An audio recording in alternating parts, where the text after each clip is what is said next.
কিছু মুড়ি বা মুড়মুড়া নিয়ে চলে এসেছি আমাদের মাছেদের খাওয়ানোর জন্য। আমরা এবার মাছেদের দেবো। এখানে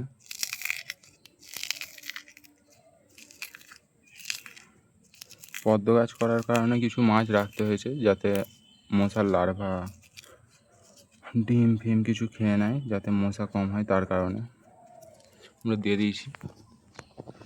দেখা যাক মাছগুলো খেতে আসে নাকি।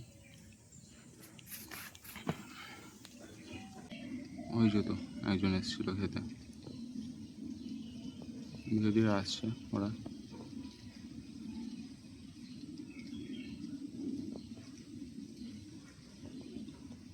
ওই যে খাচ্ছে।